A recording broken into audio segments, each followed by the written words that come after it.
Hello student, আশা করি তোমরা সবাই ভালো আছো। আজকে আমাদের আলোচনার বিষয় Ohm's law in point form. Ohm's law in point form এটি কি সেটা আমরা একটু বিস্তারিত জানবো। তার আগে ওহমসের ল বলতে তোমরা যেটা বোঝো, তোমরা সবাই বলবে যে ওহমসের law V is equal to IR. এটা আমরা সবাই জানি। ওহমসের law V is equal to IR খুবই সহজ। এটা ওহমসের ল একটা ডিফারেন্ট ফর্ম, সেটা তো আমরা পড়েছি অবশ্যই, কিন্তু আমরা ওহমসের লয়ের আর একটা রূপ, যেটাকে আমরা পয়েন্ট ফর্ম বলছি, সেটাতে আমরা যাব। সেটাতে যাওয়ার আগে আমরা যেটি জানবো সেটা হচ্ছে যে কারেন্ট, আমরা যেটা বলছি ভোল্টেজ এবং কারেন্টের মধ্যে তো রিলেশন। তো আমরা যেটা জানবো সেটা হচ্ছে কারেন্ট কত ধরনের হবে, কত ধরনের কারেন্ট হবে। কারেন্ট হচ্ছে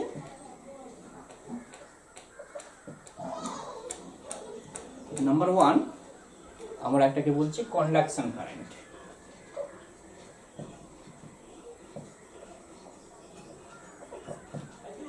নাম্বার টু আমরা বলি convection.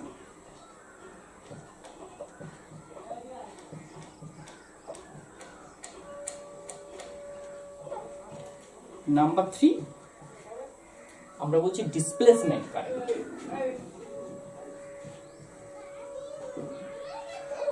Displacement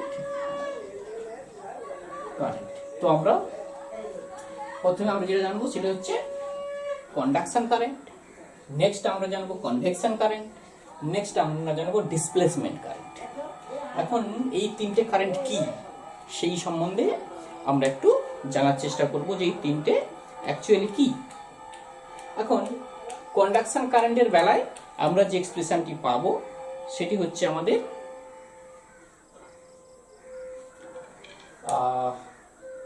J is equal to আমরা লিখব সিগমা ইন্টু ই। এটি হচ্ছে আমাদের conduction current, J is equal to sigma into E.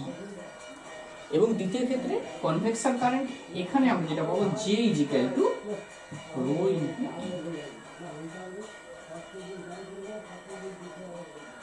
Rho E নয়, রো ভি। নেক্সট আমরা যেটি পাবো সেটি হচ্ছে ডিসপ্লেসমেন্ট কারেন্ট, সেটাকে আমরা জে বলছি, J is equal to del D by del T. আমরা এই তিনটে কারেন্ট, একটাকে বলছি আমরা কন্ডাকশন কারেন্ট, একটাকে বলছি আমরা কনভেকশন কারেন্ট, একটাকে বলছি আমরা ডিসপ্লেসমেন্ট কারেন্ট। এখন এই তিনটে কারেন্ট কি, এই দুটো কারেন্ট তোমরা দেখেছো, কিন্তু এই তৃতীয় কারেন্টটা হয়তো তোমরা অনেকে জানবে না। তো আমি এই তিনটে কারেন্ট কি সেটা একটু আলোচনা করে দিয়ে তারপরে আমরা এই এক্সপ্রেশন যাব। এটি হচ্ছে আমাদের Ohm's law in point form. তার মানে আমরা এই এক্সপ্রেশনটাতে যাব বা এটাকে আমরা প্রমাণ করার চেষ্টা করব। এখন কন্ডাকশন কারেন্ট তোমরা সবাই জানো, তোমাদের বাড়িতে কন্ডাক্টিং ওয়্যারের মধ্য দিয়ে, অর্থাৎ যে কারেন্টের জন্য একটা কন্ডাক্টিং মিডিয়ার প্রয়োজন হবে, যে কারেন্ট এটা কন্ডাক্টিং মিডিয়ার মধ্য দিয়ে যায়, পরিবাহী তারের মধ্য দিয়ে যায়, তাকে বলি আমরা কন্ডাকশন কারেন্ট। যেমন আমাদের বাড়ির যে হাউসহোল্ড ওয়্যারিং থাকে, ওই ওয়্যারিং এর মধ্য দিয়ে যে প্রবাহটা যাচ্ছে, যে কারেন্টটা যাচ্ছে, সেই কারেন্টটাকে বলছি আমরা কন্ডাকশন কারেন্ট। এটা আমরা সবাই দেখেছি। কিন্তু কনভেকশন, এটা আমরা কোনটাকে বলছি? কনভেকশন কারেন্ট হচ্ছে সেই কারেন্ট যে কারেন্টের জন্য কোনো মাধ্যমের প্রয়োজন হয় না। কারেন্ট নিডস নো মিডিয়া, অর্থাৎ কারেন্টটা যাওয়ার জন্য কোনো মাধ্যম লাগে না। তোমরা অনেকেই সেই ধরনের দেখেছো, যখন বর্ষার সময় বজ্রপাত হয়, তাহলে তখন যে বজ্রটা ওই আকাশ থেকে ভূমিতে আসে, ওটার জন্য কোনো মাধ্যমের প্রয়োজন হয় না। লাইটেনিং তোমরা দেখেছো, অথবা আমাদের বাড়িতে গ্যাস জ্বালানোর জন্য যে লাইটার থাকে, লাইটারের মাঝখান থেকে এন্ড একদম ওই বডিতে যখন ফায়ারিংটা হয়, তখন দেখবো বায়ুর মধ্য দিয়ে এই প্রবাহটা চলে আসে।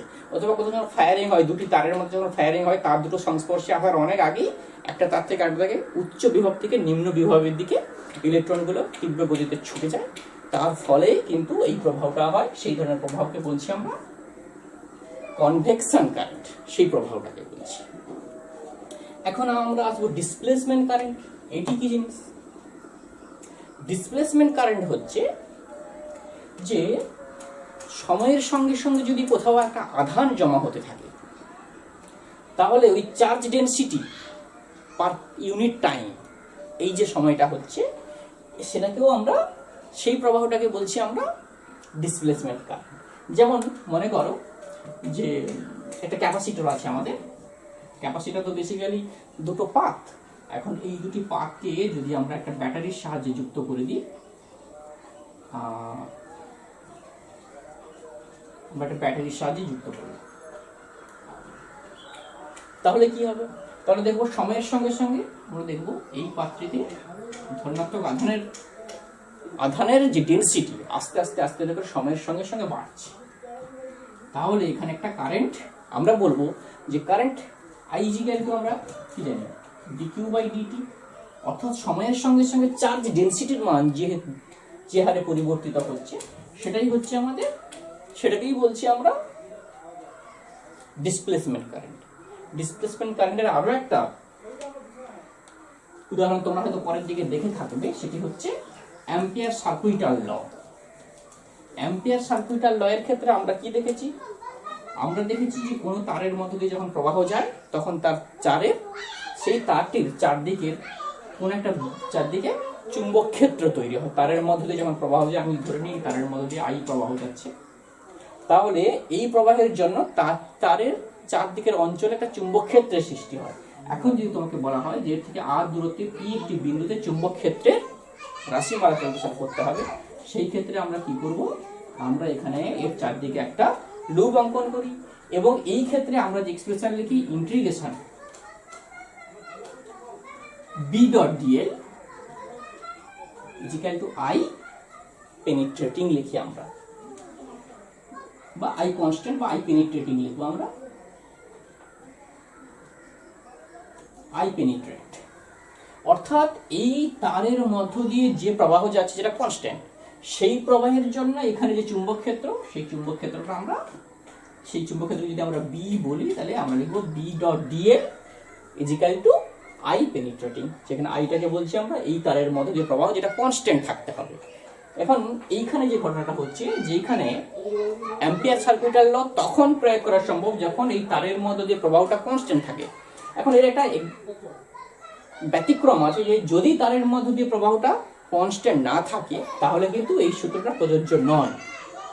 ঠিক আছে, তো আমরা দেখব কখন তারের মধ্য দিয়ে প্রবাহটা কি কারণে পরিবর্তিত হতে পারে। কোন একটা কারণে পরিবর্তিত হতে পারে। আমরা যদি তারটিকে অসীম দৈর্ঘ্যের তার না নিয়ে একটা ফাইনাইট লেন্থ নির্দিষ্ট দৈর্ঘ্যের তার নিই, তাহলে কি হবে?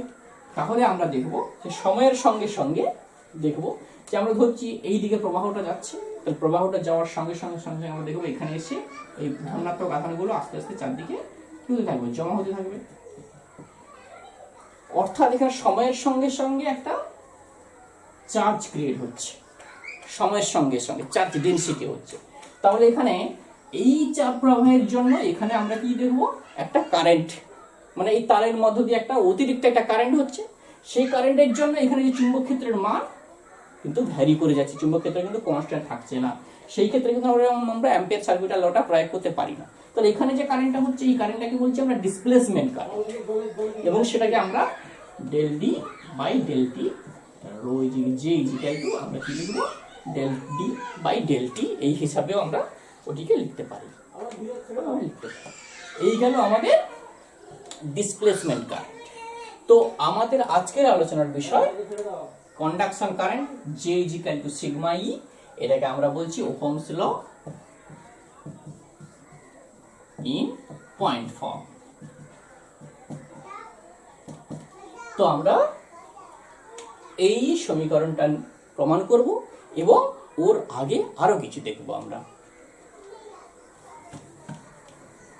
তো আসা যাক আমাদের Ohm's law in point form. এখন এই সূত্রটি প্রমাণ করার আগে আমরা যেটা বলবো যে আমাদের যেটা কন্ডাক্টিং মিডিয়া থাকে, সেই কন্ডাক্টিং মিডিয়ার মধ্যে আমরা ধরে নিলাম আমাদের একটা কন্ডাক্টিং মিডিয়া দেওয়া হয়েছে। সেটাকে আমি ওইদিকে আঁকছি আমাদের এক্সপ্রেশন লেখার সুবিধার জন্য। আমরা এখানে একটা কন্ডাক্টিং মিডিয়া নিয়ে নিচ্ছি। এখন কন্ডাক্টিং মিডিয়াতে কি থাকে? কন্ডাক্টিং কোনো মিডিয়া যদি আমরা নিই তাহলে ফ্রি ইলেকট্রন থাকে। অর্থাৎ আমরা যদি এইভাবে একটা কন্ডাক্টিং মিডিয়া নিই, মনে করলাম এইটি আমাদের কোন একটা কন্ডাক্টিং মিডিয়া, এটা আমাদের একটা কন্ডাক্টিং মিডিয়া, যে কন্ডাক্টিং মিডিয়াতে ফ্রি ইলেকট্রন, একটা কন্ডাক্টিং মিডিয়ার মধ্যে ধরো আমাদের একটা যদি লোহার রড নিই, এটি হচ্ছে একটি লোহার রড, এটাও হচ্ছে একটা মেটাল, এর মধ্যে ফ্রি ইলেকট্রন বা মুক্ত ইলেকট্রন থাকছে। এখন এই মুক্ত ইলেকট্রন থাকার ফলে, এখন মুক্ত ইলেকট্রন কিভাবে, এর মধ্যে মুক্ত ইলেকট্রন আসছে কিভাবে সেটি আমরা দেখব। যে আমাদের যদি পরমাণু গঠনে আমরা যদি দেখি, যে নিউক্লিয়াসের মধ্যে কারা কারা থাকে, প্রোটন থাকে এবং নিউট্রন থাকে, এবং বাইরের কক্ষে কারা থাকে, ইলেকট্রনগুলো রোটেট করতে থাকে, বিভিন্ন কক্ষগুলোতে ইলেকট্রনগুলো রোটেট করতে থাকে। এখন আমরা এই নিউক্লিয়াস থেকে যত দূরের দিকে যাব তত আমরা কি দেখব না, এই ইলেকট্রনগুলো এনার্জিটা কম, বন্ধন অর্থাৎ এইগুলো লুজলি বাউন্ড বলবো, অর্থাৎ এদেরকে মুক্ত করা কিন্তু অনেক সহজ হবে। এখন যদি আমাদের বাড়ির রুম টেম্পারেচারে, আমি মেটালের ক্ষেত্রে বলছি, বাড়িতে যে রুম টেম্পারেচার থাকে সেই টেম্পারেচারে যে এনার্জি থাকে, সেই এনার্জি ইজিক্যাল টু আমরা জানি 3/2 kT, যেখানে কে কে বলি আমরা বোলজম্যান কনস্ট্যান্ট, টি হচ্ছে আমাদের টেম্পারেচার কেলভিন। তাহলে আমাদের এই রুম টেম্পারেচারে প্রত্যেকটা মেটাল একটা এনার্জি পায়, এবং সেই এনার্জির জন্যই কি হয়, এই ইলেকট্রনগুলো ফ্রি ইলেকট্রন হয়ে যায়, অর্থাৎ ওই অরবিট ছেড়ে ওরা বেরিয়ে যায়। এখন অরবিট ছেড়ে ওরা বেরিয়ে কোথায় যাচ্ছে, অরবিট ছেড়ে এরা বেরিয়ে কিন্তু এই পরমাণুর মধ্যে, অর্থাৎ এই মেটালটার মধ্যে, ওই ধাতুর মধ্যেও আছে, ওই ধাতু থেকে বাইরে বেরোতে পারে না, কারণ এই ধাতু ও পৃষ্ঠ ছেড়ে বাইরে যেতে গেলে একটা ওয়ার্ক ফাংশনের প্রয়োজন হবে। সেটাকে ফটো ইলেকট্রিক এফেক্ট যখন আমরা আলোচনা করব তখন জানবো যে ওয়ার্ক ফাংশন কি জিনিস, সেটা পরের ব্যাপার। তো মুক্ত ইলেকট্রনটা আমাদের বাড়ির যে টেম্পারেচার, সাধারণ যে টেম্পারেচার, ওই টেম্পারেচারই সাফিসিয়েন্ট এনার্জি, যেটাতে ওই আউটার লুজলি বন্ড ইলেকট্রনগুলো কি হয়, ওই অ্যাটম ছেড়ে, ওই সেল ছেড়ে বেরিয়ে যায়। বেরিয়ে গিয়ে ওরা কি করে, এই পরমাণুর মধ্যে ঘোরাফেরা করে। ওগুলোই হচ্ছে আমাদের মুক্ত ইলেকট্রন বা ফ্রি ইলেকট্রন বলছি ওদেরকে আমরা। এখন যেহেতু এই পরমাণু, এই ধাতব পদার্থটির মধ্যে এই ধরনের মুক্ত ইলেকট্রন আছে, তাহলে মুক্ত ইলেকট্রনগুলো কি করছে, র্যান্ডামলি ঘোরাফেরা করছে। ফলে র্যান্ডামলি ঘোরাফেরা করলে ওই মুক্ত ইলেকট্রনগুলোর জন্য আমরা প্রবাহ পাই না কেন। আমরা যদি এখানে কোথাও কোন একটা ক্ষেত্রফল নিই, তাহলে এই ক্ষেত্রফলের মধ্যে আমরা কি দেখব, যতগুলো ইলেকট্রন এই ক্ষেত্রফল দিয়ে এদিকে আসছে, ঠিক ততগুলো ইলেকট্রন ওই ক্ষেত্রফল দিয়ে ওইদিকে পাস করছে, অর্থাৎ number of electron passing through this area is equal in opposite direction, অর্থাৎ এই ডাইরেকশন যতগুলো আসছে এবং ওই ডাইরেকশন যতগুলো যাচ্ছে ওর সংখ্যাটা সমান হয়। ফলে কি হয় না, সাধারণ অবস্থায় মুক্ত ইলেকট্রন থাকা সত্ত্বেও এবং ওরা র্যান্ডামলি মুভ করা সত্ত্বেও আমরা কিন্তু কোনো মেটালের মধ্যে কোনো প্রবাহ পাই না বা কারেন্ট পাই না সাধারণ অবস্থায়। এখন যদি মেটালের মধ্যে কোনো প্রবাহ পেতে হয় তাহলে আমাদেরকে কি করতে হবে, আমাদেরকে ইলেকট্রনগুলোকে একমুখী করতে হবে, হয় ওগুলোকে ওই দিকে করতে হবে, না সবগুলো ইলেকট্রনকে এই দিকে নিয়ে আসতে হবে, তাহলেই সম্ভব এই মেটালের মধ্য দিয়ে কারেন্ট, এবং সেই কারেন্টটা হবে কন্ডাকশন কারেন্ট। এখন ইলেকট্রনগুলোকে কিভাবে এদিকে নিয়ে আসা যেতে পারে, যদি আমরা ওখানে একটা ইলেকট্রিক ফিল্ড ইউজ করি। যদি আমরা এখানে ইলেকট্রিক ফিল্ড যদি দিই, একটা ইলেকট্রিক ফিল্ড আমরা এখানে যদি দিয়ে দিই, তাহলে কি হবে, ইলেকট্রিক ফিল্ডের জন্য আধানযুক্ত করার একটা ফোর্স অ্যাপ্লাই হবে।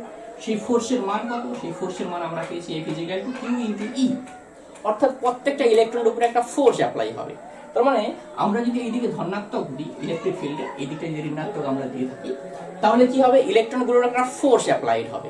ফোর্স অ্যাপ্লাইড কোন দিকে হবে না, যেদিকে ইলেকট্রিক ফিল্ড এখানে কোন দিকে রয়েছে, ইলেকট্রিক ফিল্ড এখানে এইদিকে ক্রিয়া করছে, আমরা আগের ভিডিও দিয়ে গেছি। তাহলে ইলেকট্রনগুলো যেদিকে ফোর্স অ্যাপ্লাইড হবে সেটি কোন দিকে, অবশ্যই এইদিকে একটা ফোর্স অ্যাপ্লাই হবে ইলেকট্রনগুলোর উপরে। আর ইলেকট্রন যেদিকে মুভ করবে তার বিপরীত দিকে একটা কারেন্ট পাবে, অর্থাৎ এইদিকে একটা, তাহলে এই দিক বরাবর তুমি একটা কারেন্ট পাবে।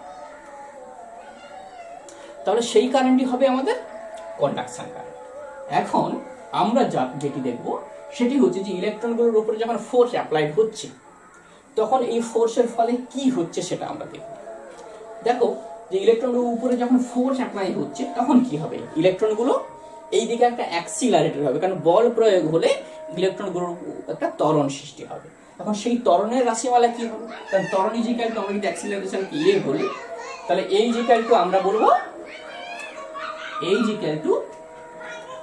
বলবো যে ফোর্স বা ইউনিট মাস, অর্থাৎ মাস অফ ইলেকট্রন, এই পরিমাণ ফোর্স ওর মধ্যে অ্যাপ্লাইড হবে। Force is equal acceleration is equal to F by Q, F by A. তার মানে এফ ইজিক্যাল টু আমরা কি পেয়েছি? QE by A B. এই পরিমাণ অ্যাক্সিলারেশন পাচ্ছে ওরা। এখন যদি এই পরিমাণ অ্যাক্সিলারেশন পায় ওরা, অ্যাক্সিলারেশনের ফলে কি হবে? অ্যাক্সিলারেশনের ফলে ওদের ভেলোসিটির চেঞ্জ হবে, অর্থাৎ ওদের বেগের পরিবর্তন হবে। এখন এসো তাহলে, যেটা এখানে কি হচ্ছে, এখানে ওরা র্যান্ডামলি ওরা যখন এই দিকে একটা বল পাচ্ছে, ওরা কিন্তু সরল রেখায় গমন করছে না। কারণ কি হচ্ছে, এর মধ্যে কিন্তু অ্যাটমস আছে, এই অ্যাটমসগুলোর মধ্যে ওরা ধাক্কা দিতে দিতে ওরা কিন্তু এখানে ধাক্কা খেতে খেতে কিন্তু আসছে। ওরা কিন্তু সরল রেখে আসছে না, কারণ ওটা তো মেটালটার মধ্যে অনেকগুলো অ্যাটম আছে। ইলেকট্রনগুলো যখন এই দিকে ফোর্স পাচ্ছে, ওরা কিন্তু ধাক্কা খেতে খেতে আসছে। তার মানে আমরা আসবো যে ও যখন এখানের একটা ধাক্কা দিচ্ছে, তখন ও সম্পূর্ণ বেগ শূন্য হচ্ছে এবং এখানকার ইলেকট্রনটা গতি নিয়ে এখানে আসছে। তার মানে ইলেকট্রন যখন অ্যাক্সিলারেটেড হচ্ছে, তখন আমরা ধরে নিচ্ছি যে এখানে ওর বেগ ছিল ইউ ইজিক্যাল টু 0, এখানে এসে ওর অন্তিম বেগ হচ্ছে ভি, এবং এখান থেকে এখানে আসতে ওর টাইম লেগেছে টি। তাহলে আমরা এখানে কি লিখবো? আমরা এখানে লিখবো যে V is equal to U plus A. এখন ওর ইনিশিয়াল ভেলোসিটি তো 0 ছিল, তো তাহলে final velocity V is equal to আমরা কি লিখবো? এ। এখন অ্যাক্সিলারেশন ইজিক্যাল টু আমরা কি পেয়েছি? আমরা পেয়েছি QE by M E into T, অর্থাৎ এই পরিমাণ বেগ ওরা পেয়েছে। এখন এই যে টাইম আমাদের, এই টাইমটা কিন্তু সবসময়ের জন্য কনস্ট্যান্ট হচ্ছে না, কনস্ট্যান্ট থাকছে না। অর্থাৎ একটা অ্যাটম থেকে আরেকটা অ্যাটম এই যে ডিস্টেন্সটা, এটাও ইকুয়াল থাকছে না, বা ও পরপর সবগুলো অ্যাটমে যে কলিশন করছে তা নয়। অর্থাৎ একটা কলিশনের পরে পরের কলিশনের পরের যে ধাক্কা, এই ধাক্কার দূরত্ব কিন্তু সবসময় সমান থাকছে না। ফলে আমরা এখানে কি নেব? আমরা এখানে যেটা নেব সেটি হচ্ছে আমাদের যে বেগটা নেব, সেই বেগটাকে নেব আমরা এভারেজ ভেলোসিটি বা গড় বেগ নেব। এখন গড় বেগটা আমরা কিভাবে নির্ণয় করব?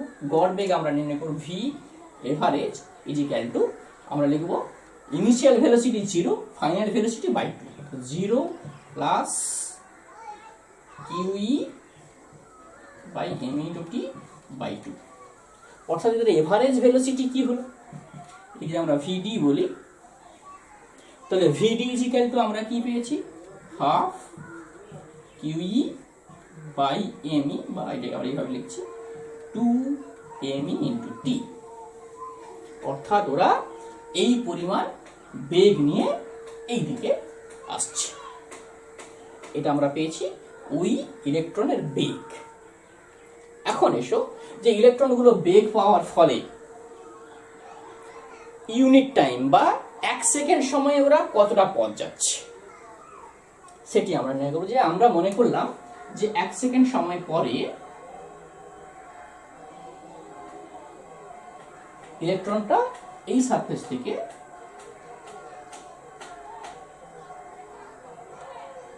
এই তল থেকে এই তলে এসেছে।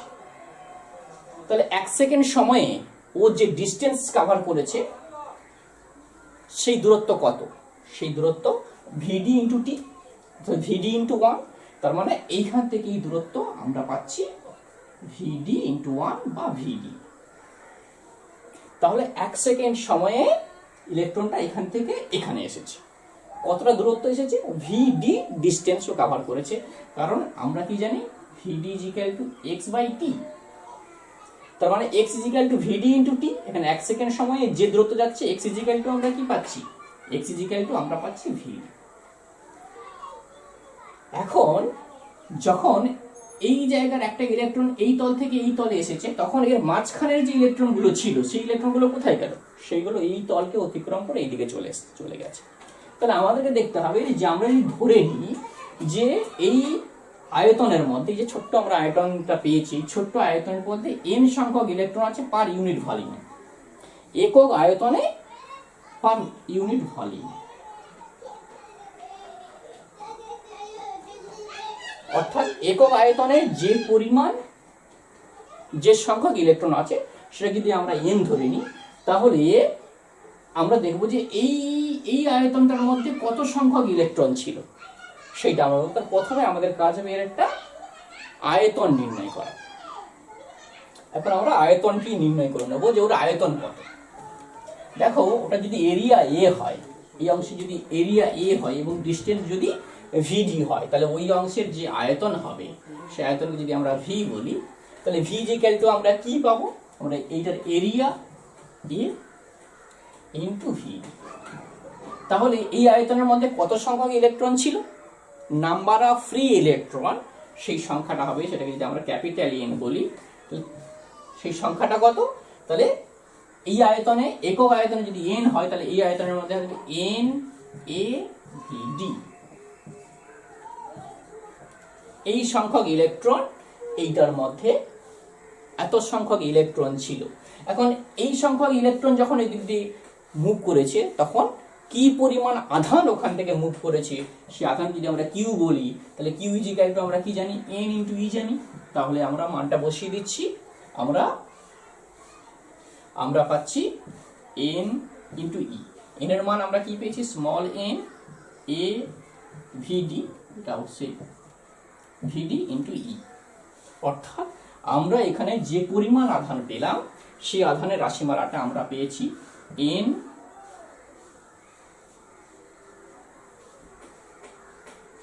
এ আমাদের ইন্টু এ ভিডি। আমরা ইটাকে এখানে নিয়ে নিচ্ছি, এন ই এ ভিডি। এই পরিমাণ আধান এর মধ্য দিয়ে পাস করে গেছে। তাহলে যদি আমরা প্রবাহ মাত্রা ক্যালকুলেশন করতে চাই, আই ইজ ইকুয়াল টু আমরা কি জানি? আই ইজ ইকুয়াল টু আমরা জানি কিউ বাই টি। এখন আমরা একক সময়ে, যেহেতু এখান থেকে এখানে সময়টাকে আমরা একক সময় নিয়েছি, তাহলে আমরা এখানে লিখব কিউ বাই 1। অর্থাৎ আমরা যে পরিমাণ প্রবাহ পেয়েছি সেই প্রবাহটা এন ই এ ভিডি, এই পরিমাণ প্রবাহ মাত্রা আমরা পেয়েছি।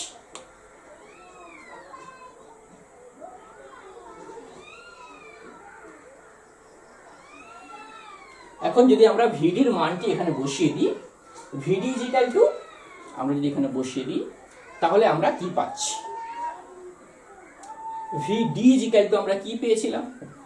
এন ই এ। ভিডির মান আমরা পেয়েছিলাম, দেখো তোমরা একটু দেখো, 1/2 এমই ছিল আমাদের, এবং ওপরে ছিল কিউই।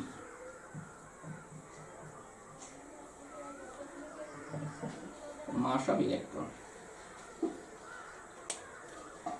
আমরা এটি পেলাম। এখন কিউটা কি? কিউটা তো আধান, তাহলে কিউর জায়গায় যদি আমরা ই বসিয়ে দিই, তাহলে আমরা পাচ্ছি এন ই স্কোয়ার এ, অর্থাৎ Q is equal to E, charge of electron. এখানে কিউটা আধান, সেটা আমরা আগে লিখলে ভালো হতো, যাই হোক। তাহলে আমরা পাচ্ছি N square A E by 2 mE। এখন এই যে টার্মটা আছে আমাদের, এই টার্মটাকে বলছি আমরা কন্ডাক্টিভিটি, সিগমা ই। যেখানে সিগমাকে আমরা কি বলছি? সিগমাকে আমরা বলছি এই কন্ডাক্টিং মেটেরিয়ালের conductivity. Sigma is equal to আমরা কি পেয়েছি? N square A by 2 mE। এটা হচ্ছে এই কন্ডাক্টিং ম্যাটেরিয়ালটির কন্ডাক্টিভিটি। অর্থাৎ আমরা ফাইনালি যে ইকুয়েশনে এলাম সেই ইকুয়েশনটি হচ্ছে এটি নয়, ইন্টু এ। এটিকে বলছি সিগমা ইজ ইকুয়াল টু আমরা জানি এন স্কয়ার বাই 2 mE। তাহলে এটি পেলাম আমরা কারেন্ট, তাহলে আমরা যদি কারেন্ট ডেনসিটি অর্থাৎ একক ক্ষেত্রফলে যে পরিমাণ প্রভাব যাচ্ছে সেটাকে বলি আমরা কারেন্ট ডেনসিটি। এদিকে আমরা জে দিয়ে লিখছি, তাহলে জে ইজিক্যাল টু আমরা জানি I by A, current per unit area, সেটি আমরা কি পাচ্ছি, আমরা পাচ্ছি সিগমা ইন্টু ই। এদেরকে ভেক্টর বলি আমরা, তাহলে কি ভেক্টর হবে, এটি গেল আমাদের Ohm's law in point form. আমরা দেখলাম যে ওহমস ল ইন পয়েন্ট ফর্মে কি রূপ নেয় সেটি আমরা এখানে দেখলাম।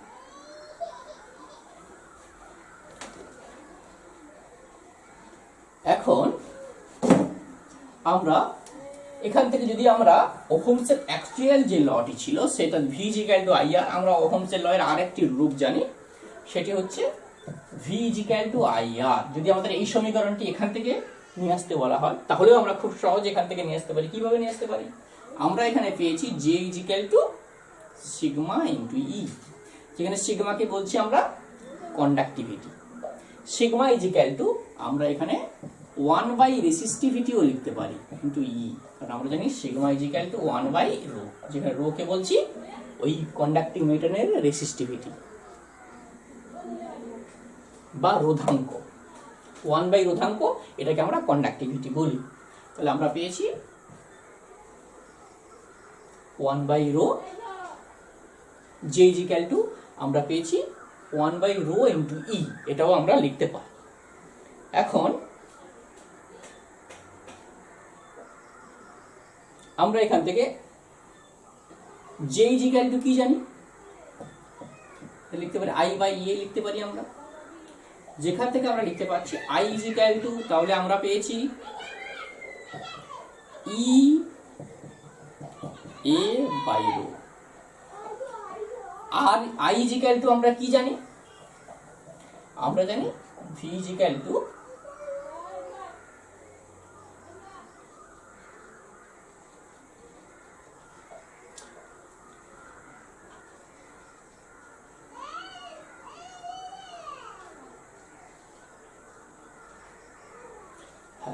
এইবারে আমাদের একটা জিনিস ভাবতে হবে, সেটি হচ্ছে যে ইলেকট্রিক ফিল্ড, ইলেকট্রিক ফিল্ড এটা কি জিনিস।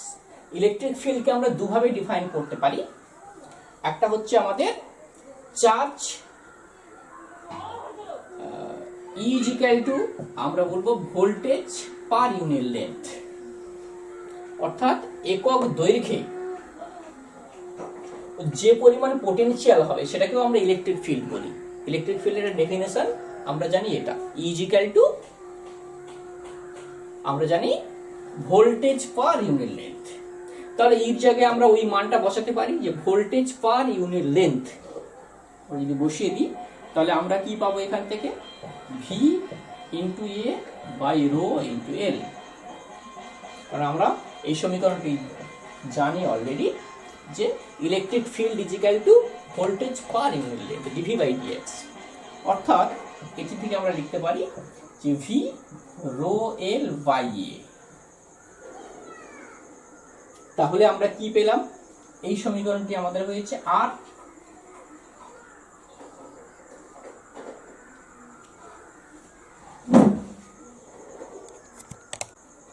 তো আমরা যেটি পেলাম সেটি হচ্ছে ভি বাই আর, যেখানে আমরা অলরেডি জানি যে R is equal to rho L by A, এটা আমরা আগে প্রমাণ করেছি।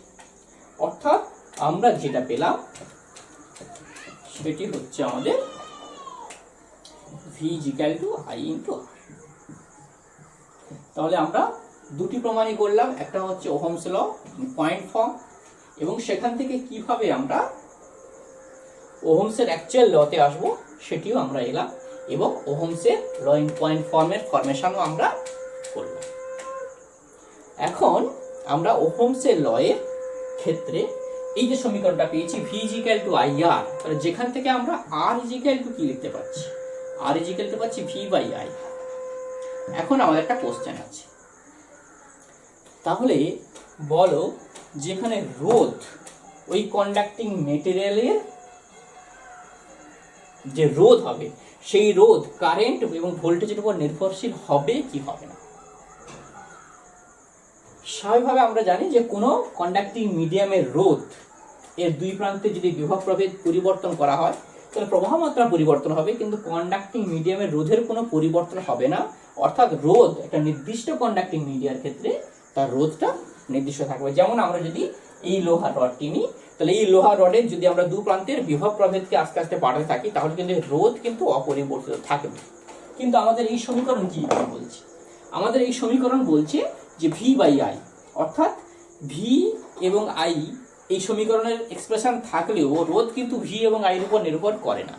কি হয় না, ভোল্টেজ বাড়ানোর ফলে প্রবাহ মাত্রাটা এমন একটা মান হয় যে এর রেশিওটা ওর আর এর সঙ্গে সমান হয়। অর্থাৎ ভোল্টেজ যখন আমরা বাড়াতে থাকবো তখন আমরা এমন প্রবাহ মাত্রা পাবো যে এই ভোল্টেজ এবং প্রবাহ মাত্রার ওই রেশিও ওই কন্ডাক্টিং মেটেরিয়ালের রোধের সঙ্গে সমান হবে। সেই পরিমাণ প্রবাহই আমরা পাবো। কোনো কন্ডাক্টিং মেটেরিয়ালে যখন আমরা ভোল্টেজ দেব তখন সেই কন্ডাক্টিং মেটেরিয়ালে আমরা সেই পরিমাণ কারেন্ট পাবো যাতে করে এই রেশিওটা আর এর সঙ্গে সমান হয়ে যায়। অর্থাৎ আর কিন্তু পরিবর্তিত হয় না। এখন আমরা একটা এক্সপেরিমেন্ট দেখব, যেই এক্সপেরিমেন্টে এই সত্যতা প্রমাণ হবে না। অর্থাৎ এখানে একটা কনফিউশন আমাদের থাকবে। সেই কনফিউশনটা কি সেটা তোমাদেরকে বলতে হবে। এক্সপেরিমেন্টটা আমি করছি।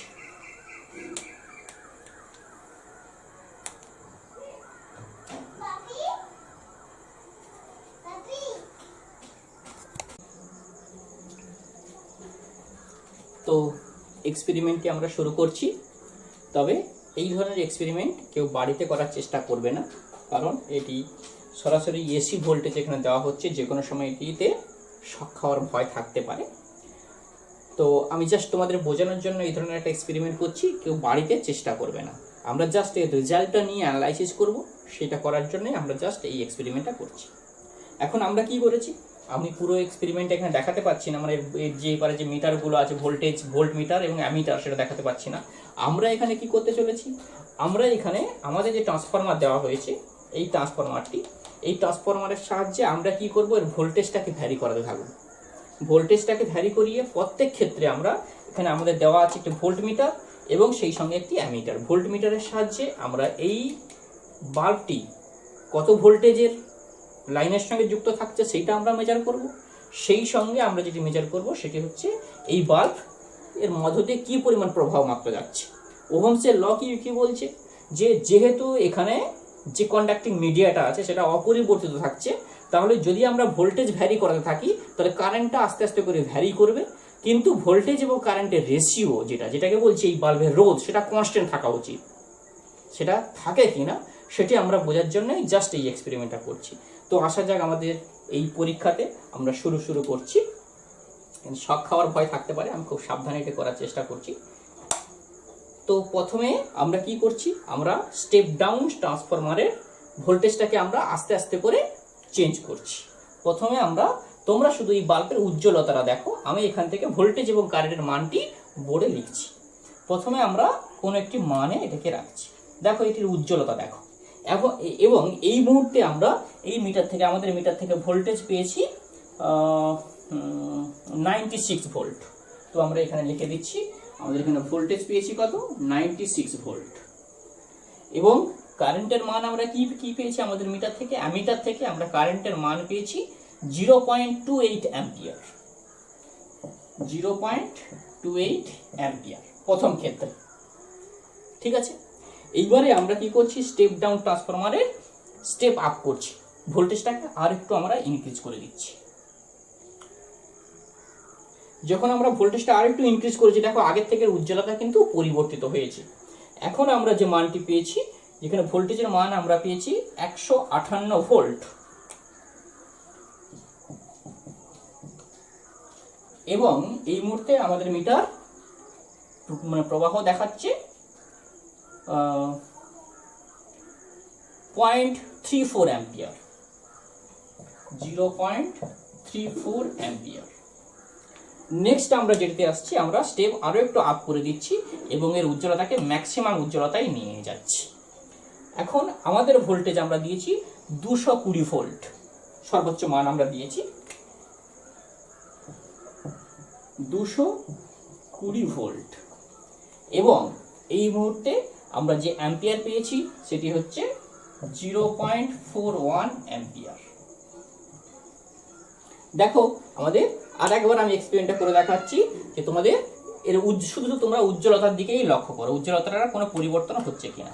দেখো প্রথমে ছিল এটি, নেক্সট পেয়েছি আমরা এটি, নেক্সট পেয়েছি আমরা এটি, সব থেকে বেশি উজ্জ্বলতা আমরা পেয়েছি। আমরা এই এক্সপেরিমেন্টটা বন্ধ করছি কারণ একটু গরম হয়ে গিয়ে এখানে একটু বিপদ ঘটার সম্ভাবনা আছে। তো এইবারে আমরা কি করছি, আমাদের বোর্ডে ফিরে আসছি।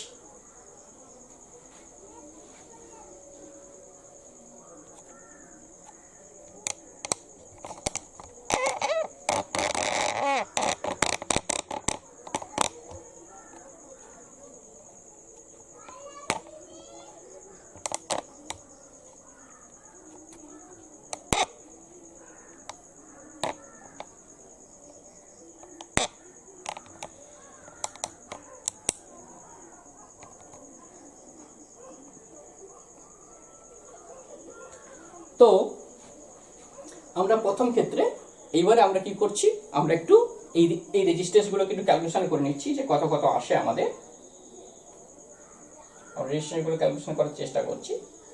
ফার্স্ট আমরা পেয়েছি এখানে ভোল্টেজ বাই কারেন্ট করে আমরা রেজিস্ট্যান্সের মানটা নির্ণয় করব। ফার্স্ট আমরা দেখব যে ভোল্টেজ বাই কারেন্ট, কারণ আমাদের যে এক্সপ্রেশন ছিল, আমরা যে এক্সপ্রেশন পেয়েছিলাম সেটি কি পেয়েছিলাম, V = I R পেয়েছিলাম।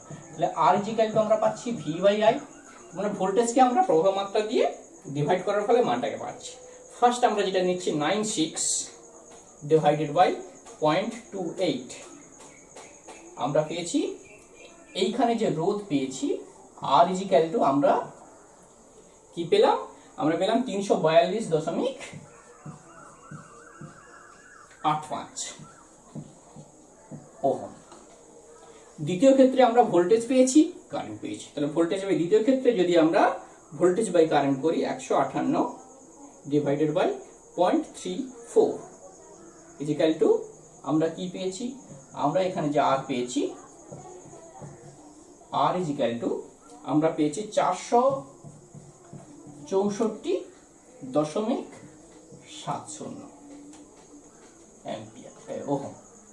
নেক্সট আমরা কি পেয়েছি, নেক্সট আমরা পেয়েছি 220 ভোল্ট 0.4 অ্যাম্পিয়ার, 220 ডিভাইডেড বাই 0.41, অর্থাৎ আমরা এখানে যে রোধ পেয়েছি R = আমরা পেয়েছি 536.58 ওহম। তো তাহলে এই এক্সপেরিমেন্ট থেকে আমরা কি দেখলাম, আমরা আমাদের যে বাল্ব ছিল সেই বাল্বটির কিন্তু যে কন্ডাক্টিং মেটেরিয়াল ছিল সেটা তো অপরিবর্তিত আছে, এবং আমরা আগে দেখেছি যে V = IR, যেখান থেকে R = আমরা পেয়েছি V/I, অর্থাৎ কোনো কন্ডাক্টিং মেটেরিয়ালের রোধের কোনো পরিবর্তন হবে না, ভোল্টেজ পরিবর্তিত হলে প্রবাহের মান এমন হবে যাতে করে ওই রেশিওটা R এর সঙ্গে সমান হয়। কিন্তু এখানে তো হলো না। এখানে দেখো প্রথমে আমরা যে রোধ পেয়েছিলাম, দ্বিতীয় ক্ষেত্রে আমরা রোধটা বর্ধিত পেলাম, তৃতীয় ক্ষেত্রে রোধটা দেখো আরো বেড়ে গেল। কোশ্চেন হচ্ছে যে কি হলো কেন, তোমরা একটু ভাবার চেষ্টা করো যে কেন হলো এটা।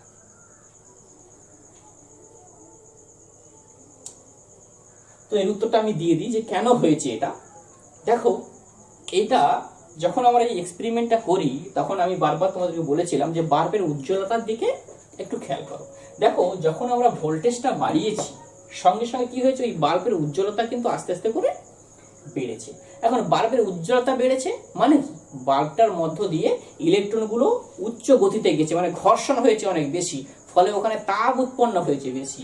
অর্থাৎ প্রথম ক্ষেত্রে যে পরিমাণ তাপ উৎপন্ন হয়েছিল দ্বিতীয় ক্ষেত্রে তার থেকে অনেক বেশি পরিমাণ তাপ উৎপন্ন হয়েছে, এবং তৃতীয় ক্ষেত্রে তার থেকেও বেশি পরিমাণ তাপ উৎপন্ন হয়েছে। এখন তাপ উৎপন্ন হওয়ার ফলে কি হয়েছে, আমরা একদম আগের দিকে দেখেছিলাম, কি দেখেছিলাম যে কোন একটা পরিবাহীর ক্ষেত্রে তার রো ভার্সেস টির একটা গ্রাফ দেখেছিলাম। সেই গ্রাফে আমরা কি দেখেছিলাম, আমরা দেখেছিলাম যে যদি সেটা পরিবাহী হয় তাহলে তার উষ্ণতা বৃদ্ধির সঙ্গে সঙ্গে তার রো এর মান আস্তে আস্তে করে বাড়তে থাকে, অর্থাৎ এই রো এর মানটা আস্তে আস্তে করে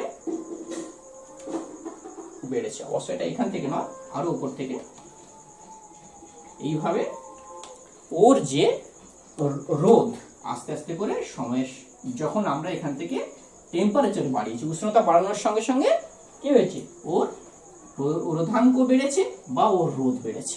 দেখো প্রথমে ওর যে রোধ ছিল, দ্বিতীয়বারে সেই রোধটা বেড়েছে, কারণ ওখানে উষ্ণতা অনেক বেড়েছে। উষ্ণতা বাড়ার সঙ্গে সঙ্গে পরিবাহী রোধ বেড়ে যায়, সেটা আমরা পেয়েছি। অর্থাৎ এইখানে ভোল্টেজ বাড়ানোর ফলে প্রবাহ তো বেড়েছে, ভোল্টেজ বাড়ানোর পরে প্রবাহ বেড়েছে, কিন্তু উষ্ণতার ফলে ওর রোধটার পরিবর্তন হয়ে, যদি ওটি উষ্ণ না হতো, গরম না হতো, তাহলে কিন্তু রোধের কোনো পরিবর্তন হতো না। দ্বিতীয় ক্ষেত্রে দেখো, আমরা যখন ভোল্টেজ আরো বাড়িয়ে দিয়েছি, ফলে ওখানে উষ্ণতার মানটা আরো বেড়েছে, ফলে ওখানে রোধের মান আরো বেড়েছে। অর্থাৎ পরিবাহীর ক্ষেত্রে উষ্ণতা বাড়ালে তার রোধ যে বেড়ে যায়, এটা তারও আর একটা প্রমাণ। এটা হচ্ছে আমাদের কন্ডাক্টিং মেটেরিয়াল। আমরা আগে দেখেছি যে কোনো একটা কন্ডাক্টিং মেটেরিয়ালের ক্ষেত্রে তার উষ্ণতা বাড়ার রোধটা কিন্তু বাড়তে থাকে। আমরা এই সমীকরণ থেকে সেটাই দেখলাম। ঠিক আছে, সবার নিশ্চয়ই ওহমস ল সম্বন্ধে একটা পরিষ্কার ধারণা হয়েছে। কোনো যদি কোশ্চেন থাকে আমাকে মেল করতে পারো বা হোয়াটসঅ্যাপে জানাতে পারো। থ্যাংক ইউ সবাইকে।